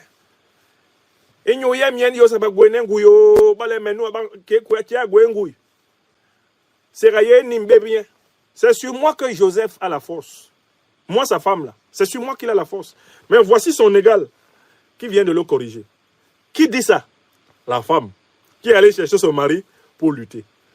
À ce moment-là, je vois que le vieux Joseph a récupéré une énergie incroyable, mais cette fois-ci pour taper sa propre femme. Parce qu'il s'est mis à dire qu'elle l'avait piégé et qu'elle était allée chercher un de ses amants pour en profiter et le piéger et le battre. Paradoxalement, le type qui vient de prendre un douche-moque, qui a presque fait une syncope, quand il faut se lever pour taper sa femme, le gars a à nouveau la force. Ouais, dis donc. Mais ce gars-là, c'est Oligui Nguema. C'est Oligui. Oligui Nguema, très fort au Gabon. Très fort sur sa femme, le peuple gabonais. Tout, à la première occasion. Tout. Dès qu'il y a quelqu'un d'autre, Oligui n'a pas la force. Il est en syncope. Dès que Macron apparaît, Oligui dort. Macron s'en va, Oligui se réveille. Il dit aux Gabonais, ah mais c'est à cause de vous que Macron m'a grondé. Vous allez voir. Ça, c'est grave. Quand j'ai pensé à l'affaire du vieux Joseph et de la vendeuse de piment, de viande pimentée, Noura Louba, j'ai vu le comportement d'Oligui. C'est un lâche domestique. Il est très fort à la maison, très faible dehors. Oh, je suis un général. Oh, le pays là ne va plus marcher n'importe comment. Le pays ne va plus marcher n'importe comment. On dit que tu es une marionnette. On dit que tu es télécommandé depuis Paris. Tu dis quoi? Je n'ai dit rien. Je dormais, je dansais. Je dansais quand on disait ça. Je n'ai pas entendu. Oligui, quelle honte. Traversons l'Afrique centrale, allons en Afrique de l'Ouest, chercher son papa, son modèle, son inspirateur, Alassane Dramane Ouattara. Voilà un autre lâche. Pendant longtemps, il s'est fait appeler le brave Tché, le brave Tché. Brave Tché. Ah, donc puissance, Amaïde, puissance. La puissance d'Alassane Ouattara, c'est où? C'est pour tuer les Ivoiriens. C'est pour emprisonner les Ivoiriens. Alassane Ouattara, c'est un autre Yosef. Il a transformé le peuple de Côte d'Ivoire en une femme battue. 1, 2, 3, dès qu'il a des problèmes dehors, il bat sa femme. Dès que quelqu'un le gronde dehors, il dit « Oh, c'est elle qui m'a... C'est à cause d'elle qu'on m'a grondé. » Toujours en train de se défouler. Ouattara sur le peuple de Côte d'Ivoire.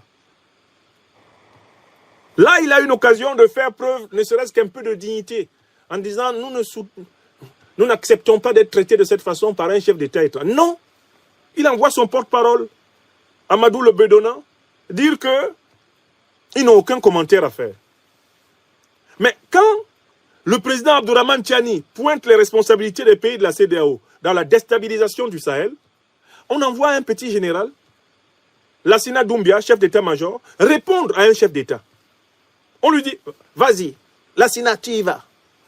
Oui, Alassane Ouattara est fort pour bavardouiller en Afrique de l'Ouest, il est fort pour bavardouiller en Côte d'Ivoire. Dès qu'il y a une question qui se pose dans les relations franco-ivoiriennes, monsieur, comme on dit à Abidjan, il mouille. Il mouille. Voilà pourquoi tous ces individus doivent être regroupés derrière un concept que j'ai créé. Ce sont des Stockholmards. Qu'est-ce que c'est qu'un Stockholmard? C'est quelqu'un qui souffre du syndrome de Stockholm. Le syndrome de Stockholm, c'est l'étrange fait pour une personne qui est victime d'une autre de tomber amoureuse de son bourreau. Ça s'est passé à Stockholm. Des bandits prennent une banque en otage. Ils braquent le personnel de la banque, ils maltraitent au passage, giflent, cognent, piétinent et menacent de flinguer. La prise d'otage dure des heures et des heures. Quand on arrête finalement les bandits, les braqueurs, et qu'on les amène avec leurs otages au tribunal, les juges se rendent compte que les braqués sont en train de défendre les braqueurs. Ah! Les juges de Stockholm sont dépassés. Les psychologues qui observaient le tribunal ce jour-là notent ce qu'on appelle le syndrome de Stockholm. Oligui Nguema au Gabon, Alassane Dramane Ouattara en Côte d'Ivoire sont des Stockholmards. Ce sont des gens qui sont amoureux de leur bourreau, plus le colon les piétine, plus ils se sentent bien. Et ce syndrome de Stockholm, il s'accompagne d'un phénomène psychologique qu'on appelle le sadomasochisme. Le sadisme, c'est le plaisir pris à faire souffrir quelqu'un d'autre. Alors que le masochisme, c'est le plaisir pris à se faire souffrir. Alassane Dramane Ouattara et Oligui Nguema semblent prendre plaisir à faire souffrir leur peuple pour se faire souffrir de la part de la France-Afrique, du néocolonialisme français. Et plus le néocolonialisme français les écrase, plus ils sont méchants envers le peuple gabonais et envers le peuple ivoirien. Plus on les méprise, plus ils sont méprisants. Il faut donc guérir ces individus du syndrome de Stockholm par la mobilisation populaire, par la révolution panafricaniste nationale.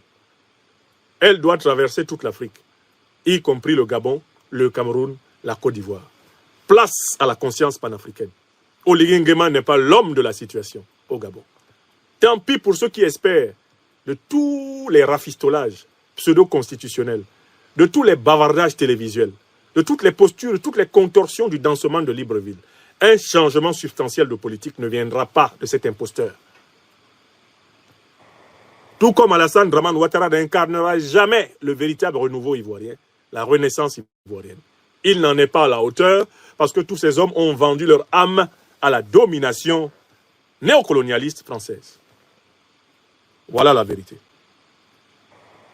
Ce sont des Stockholmars et on ne peut rien espérer d'eux. Écrivez ça. C'est ce que je voulais dire à propos de ces deux filles.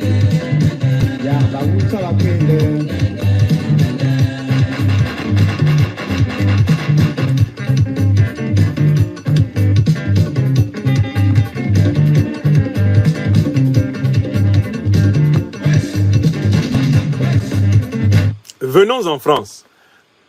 Ça se passe quand là? On n'est pas encore demain. Le 14 janvier 2025, le nouveau Premier ministre du président Emmanuel Macron se présente devant l'Assemblée nationale où il court le risque de poser la question de confiance et de faire face à une nouvelle censure. Je voudrais, à l'occasion de cet événement qui aura lieu demain, brosser assez rapidement pour l'Afrique des libertés la situation dans laquelle se trouve la France. La France est d'abord, il faut le savoir, en très mauvaise situation économique. Nous sommes encore le 13 janvier 2025, la France n'a toujours pas de budget national. Vous savez, quand vous n'avez pas de budget national, c'est-à-dire que vous ne savez pas de quoi demain sera fait. Le gouvernement français qui a été reconstitué par M. Bayrou récemment n'est pas le reflet de la majorité parlementaire. Il n'est pas non plus le reflet de l'opinion dominante dans le pays. Il faut savoir que jusqu'ici, tous les sondages, même des médias proches du régime Macron, disent que plus de 60 à 65% des Français demandent la démission du président de la République, Emmanuel Macron. Et ne croient pas que M. Bayrou et l'attelage d'anciens premiers ministres, d'anciens ministres d'État, d'anciens carriéristes politiques, opportunistes et profito-situationnistes de toutes sortes qu'il a constitués, l'opinion française ne croit pas que ces gens soient capables de faire face à la situation dans laquelle se trouve le pays. Qui plus est, sur le plan international, la dégringolade diplomatique de la France se poursuit. Pas seulement en Afrique, mais également au Moyen-Orient, où vous avez vu comment la Turquie l'a traité lorsqu'elle a proposé l'interposition de l'armée française le long de la frontière avec la Syrie. La Turquie a traité la France de petite puissance et lui a formellement interdit de placer ses soldats où que ce soit au Moyen-Orient face à ses troupes. C'est la même difficulté dans le conflit russo-ukrainien où la voix de la France est devenue une voix quasiment nulle. Tout comme dans tous les autres théâtres d'opération à travers le monde où, en fait, sous le président Macron, elle est devenue tout simplement une succursale de la politique internationale des États-Unis. C'est dans ces conditions où une crise économique aggravée se poursuit, avec la dégradation même de la note financière de la France dans le marché international du crédit.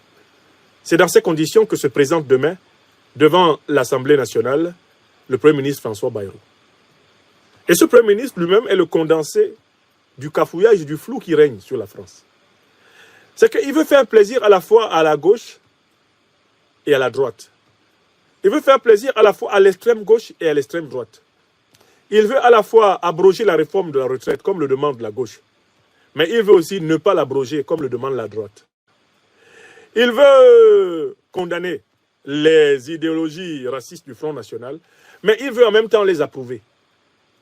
Il veut ne pas pleurer Jean-Marie Le Pen, le leader du parti extrémiste de droite qui vient de décéder, mais en même temps, il veut le pleurer. Et que M. Bayrou, d'ailleurs, à certains moments, quand il fait des phrases à l'Assemblée nationale, nul ne comprend le sens de ce qu'il dit. Parce qu'il dit une chose et son contraire.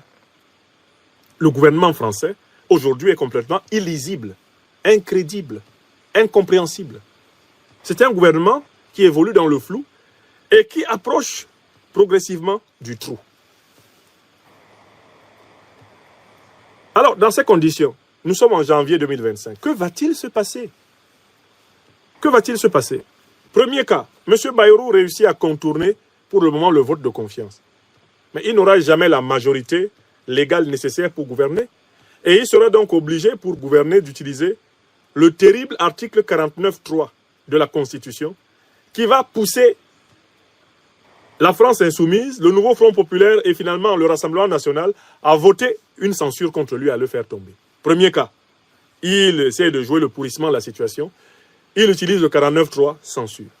Deuxième cas, M. Bayrou essaye de forcer en appliquant les solutions de Barnier, en reconduisant les solutions de Barnier. Les mêmes causes vont reproduire les mêmes effets. Censure. Troisième cas, M. Bayrou choisit de ne rien faire du tout. Il choisit d'attendre. Et comme les problèmes des Français ne peuvent pas attendre, eh bien la rue va chauffer. Comme la rue va chauffer, les députés qui ne veulent pas perdre le contact avec leur électorat vont devoir voter la censure contre M. Bayrou. Donc je viens de vous faire 3 scénarios. Tous les scénarios, ou scénarii, on peut le dire, de la politique du Premier ministre François Bayrou conduisent à la censure et à la chute de son gouvernement. Or, cette censure, celle-là, elle a la particularité de signifier la fin du jeu de cartes du président Emmanuel Macron. Selon toutes les expectatives, la chute du gouvernement Bayrou n'ouvrirait pas le chemin à la nomination d'un nouveau Premier ministre par M. Macron, mais ouvrirait le chemin à la contrainte morale, politique, populaire, collective de démissionner, qui sera faite par le peuple français au président Emmanuel Macron. Ce que je vous ai déjà annoncé, c'est que la politique qui est menée par le président français actuel est une politique qui va le conduire à la censure, que cette politique de censure va le conduire à perdre la main sur le gouvernement, et que quand il va perdre la main sur le gouvernement, l'essentiel des forces vives du peuple français va lui demander de quitter le palais de l'Élysée. Et que même s'il ne le veut pas, dans les conditions qui se profilent à l'horizon, il sera amené à partir. J'ai déjà dit cela, je le répète. Et je ne le dis pas uniquement parce que je suis opposant au régime du président Macron et qu'il me le rend bien en me persécutant. Non, je le dis parce que même si je n'étais pas opposant au régime du président Macron, ce que je dis serait quand même vrai. C'est vrai même si ce n'est pas moi qui le dis. Et je ne suis pas le seul à le dire. L'analyse que je vous fais est partagée par plusieurs figures. Non seulement leaders de partis politiques, mais par plusieurs analystes politiques. Je vous invite en particulier à suivre les analyses du sociologue Emmanuel Todd, qui a donné plusieurs conférences et des différentes chaînes de télévision. Intéressez-vous aux prédictions de M. Emmanuel Todd et vous apprendrez beaucoup sur l'avenir éphémère du régime Macron. Je tenais à vous le dire. Donc demain, M. Bayrou se rapproche du trou et va faire prospérer le flou. Pour moi, il y a un rapport entre Bayrou, le trou et le flou. Et tout cela va finir comme cela. Tout ce qui est Bayrou évolue dans le flou et finit dans le trou. Une deuxième fois. Tout ce qui est Bayrou évolue dans le flou et finit dans le trou. Tout ce qui est Bayrou évolue dans le flou et finit dans le trou. Donc le sujet principal de février 2025, ce sera la démission de M. Macron. Écrivez ça. C'est le sujet principal en France. du mois de février 2025. La multiplication, la généralisation des appels à la démission du président Macron. D'autant plus que d'autres affaires arrivent, dont moi je ne parlerai pas ici, mais je les vois.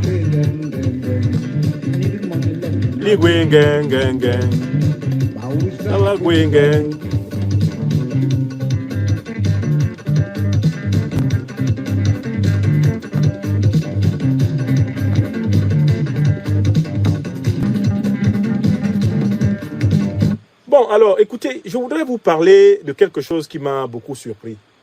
Ce sont les propos tenus par l'actuel ministre français des Armées. Il s'appelle Sébastien Lecornu. L'actuel ministre français des Armées, il s'appelle Sébastien Lecornu. Lecornu. Et il s'est adonné à une prophétie. Monsieur Sébastien Lecornu.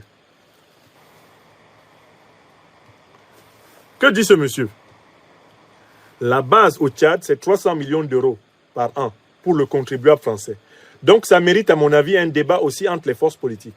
La vraie question c'est, et si demain un nouveau régime nous demande d'y retourner? Si un nouveau régime nous demande d'y retourner, qu'est-ce qu'il faudra faire? Je recommence. Citation. La base au Tchad, c'est 300 millions d'euros par an pour le contribuable français. Donc ça mérite à mon avis un débat aussi entre les forces politiques. La vraie question c'est, et si demain après être parti, un nouveau régime nous demande d'y retourner, qu'est-ce qu'il faudra faire? Analysons cette déclaration de monsieur Lecornu. La base au Tchad, c'est 300 millions d'euros par an. La question c'est, mais à quoi dépense-t-il ces 300 millions d'euros par an au Tchad? Puisque l'armée française ne participe pas aux opérations de lutte antiterroriste. Le président tchadien nous l'a révélé publiquement. C'est l'une des raisons pour lesquelles il a rompu l'accord de coopération militaire.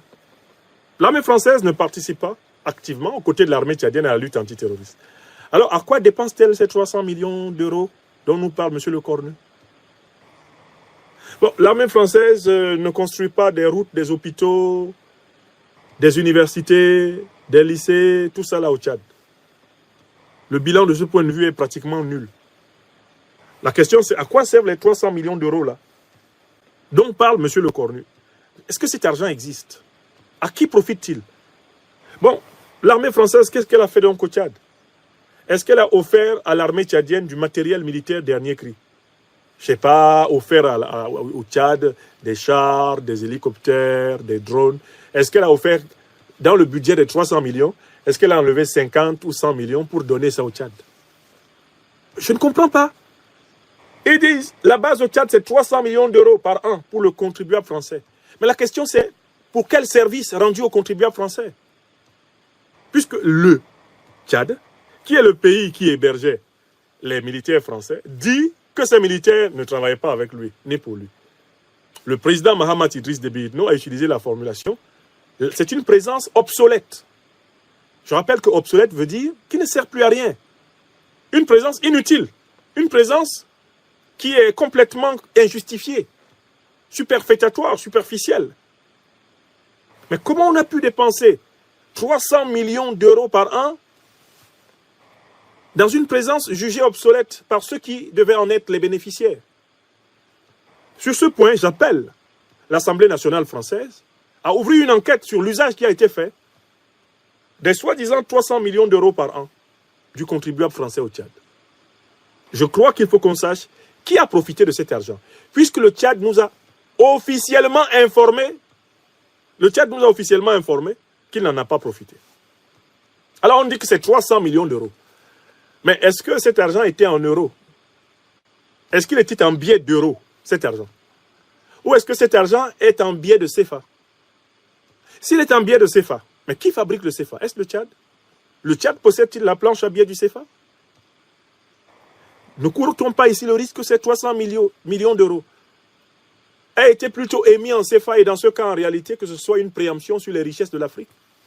Sous couvert de financement en millions d'euros, on fait tourner à vide la planche à billets et les Africains donnent leur richesse en échange. Et on ose appeler ça une aide alors qu'il s'agit d'une pompe à richesse.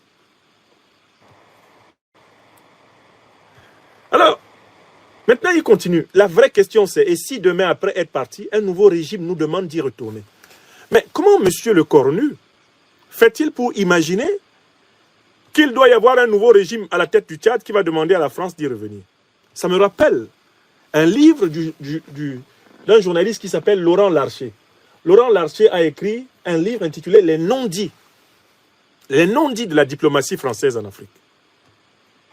Laurent Larcher, journaliste, a écrit un livre, il est quelque part dans la maison ici, intitulé « Les non-dits de la diplomatie française en Afrique ». Et dans ce livre-là, Laurent Larcher rapporte les propos du commandant en 2016, le commandant de la base militaire française de Faya-Largeau, qui s'appelait le général Patrick Bretou. B-R-E-T-H-O-U-S. Je m'en souviens. J'ai lu la totalité de ce livre-là. Je revois la page. Ça se passe en 2016. Et le général Bretou affirme ceci. Nous sommes venus il y a 100 ans. Nous sommes repartis il y a 50 ans. Et nous sommes revenus pour au moins 100 ans. Nous sommes revenus pour 100 ans. Il dit ça en 2016. Nous sommes venus il y a 100 ans. Nous sommes repartis il y a 50 ans. Et maintenant, nous sommes revenus pour au moins 100 ans. Voilà à peu près les propos du commandant, le général français commandant la base française de Faya-Largeau autour de 2016, commandant de Barkhane. Les propos de M. Le Cornu, mis bout à bout avec les propos du général Patrice Bretou, prouvent très clairement ce que l'Afrique des libertés vous a toujours dit, à savoir que l'oligarchie politique française n'envisage pas de retirer vraiment ses militaires d'Afrique. Elle veut tout faire pour les y maintenir. Si ce n'est pas sous forme officielle, du moins sous forme officieuse.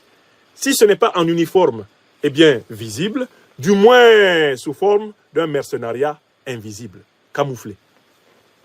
Mieux, les propos de M. Le Cornu enseignent aux Africains qui les lisent bien que la puissance française envisagerait d'être derrière de nouveaux coups d'État dans des pays où il y a des régimes qui ont pris des décisions incompatibles avec ses intérêts. Dans tous les pays où, par exemple, il a été demandé à l'armée française de se retirer, eh bien, M. Le Cornu nous révèle qu'il est question d'y préparer des coups d'État pour imposer des valets néocolonisés qui vont faire marche arrière et permettre le retour eh bien, des troupes françaises officiellement ou officieusement. Vous voyez? Voilà le problème profond de l'élite politique française. C'est l'incapacité de rompre avec le paradigme néocolonialiste, c'est-à-dire l'exploitation unilatérale de l'Afrique comme condition de la puissance française.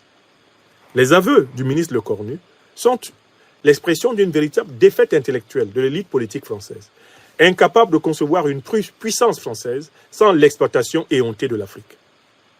Or, il y a quelqu'un qui a déjà dit à M. Le Cornu et à tous ceux qui ne veulent pas entendre ce qui va se passer si on continue de vouloir exploiter tous azimuts l'Afrique. Vous connaissez celui-là, mais nous lui donnons souvent la parole car le rappel sauve l'âme. Qu'est-ce qu'on oublie souvent? Qu'est-ce qu'on oublie souvent? On oublie seulement une chose. Oui, M. Chirac. C'est qu'une grande partie de l'argent qui est dans notre porte-monnaie Oui. vient précisément de l'exploitation depuis des siècles de l'Afrique. Pas uniquement. Vous entendez? Beaucoup Très vient bien. de l'exploitation de l'Afrique. Alors, il faut avoir un petit peu de bon sens. Voilà. Je ne dis pas de générosité, Oui. de bon sens, de justice, Oui. pour rendre aux Africains, je dirais, ce qu'on leur a pris, d'autant que c'est nécessaire si on veut éviter les pires convulsions ou difficultés avec les conséquences politiques que ça comporte dans le prochain avenir. Donc, à la fin de son raisonnement, Jacques Chirac, 2 fois élu président de la République française, dit qu'il faut rendre aux Africains ce qu'on leur a pris. Donc, en fait, les dirigeants français actuels devraient penser à rassembler déjà toutes les réserves de change qu'ils n'ont pas encore rendues aux Africains et les rendre. Ils devraient penser à rassembler toutes les réserves d'or qu'ils n'ont pas encore rendues et les rendre. Ils devraient penser à rassembler toutes les œuvres d'art qu'ils n'ont pas encore rendues et les rendre, avec les bénéfices qu'ils ont fait avec. Ils devraient penser à ouvrir tous les procès des crimes de guerre, des crimes contre l'humanité qui n'ont pas été jugés et qui n'ont pas été condamnés et qui n'ont pas été réparés. Il faut qu'ils engagent et ouvrent le chantier des réparations. Des dirigeants avisés qui voudrait aplanir l'horizon des relations franco-africaines devrait se mettre sur ces chantiers-là.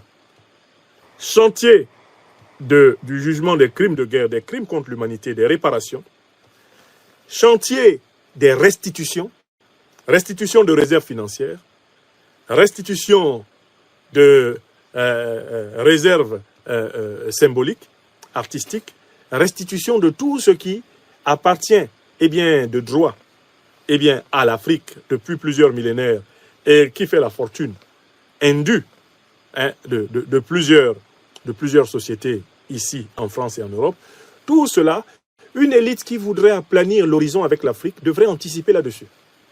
Monsieur Lecornu, et il est le ministre du président Macron, ne fait surtout pas, sans doute pas partie de ceux qui voient les convulsions dans lesquelles se trouve aujourd'hui la relation franco-africaine.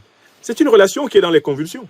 Mais Jacques Chirac a utilisé un adjectif qualificatif pour décrire les convulsions qui arrivent.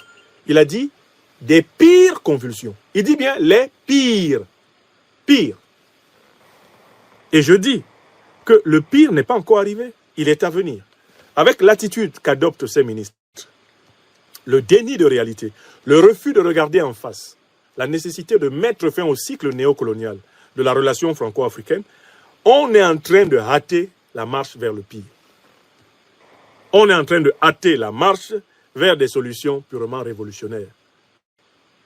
Alors qu'une intelligence anticipatrice permettrait d'ores et déjà d'engager la révolution par la repentance, par la réparation, par la négociation, par le compromis, par la reconnaissance et par l'humilité. Quand viendront-ils donc à la tête de la France?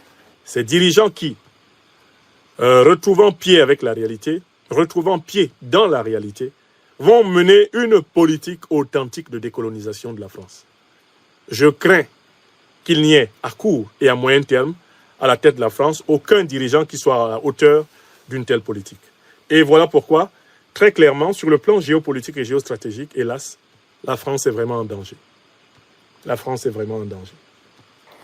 Faute d'une élite suffisamment capable de se projeter dans la dialectique du monde tel précisément qu'il se donne à voir. Elle est vraiment en danger.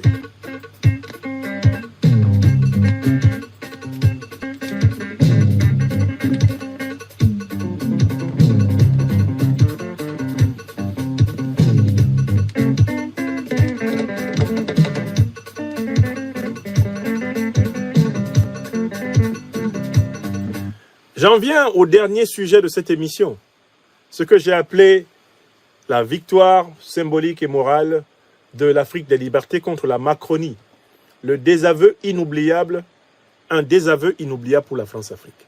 Nous sommes aujourd'hui encore, pour une minute, nous sommes encore le 13 janvier 2025. En 4 jours, les Africaines et les Africains du monde ont mobilisé amplement plus de 35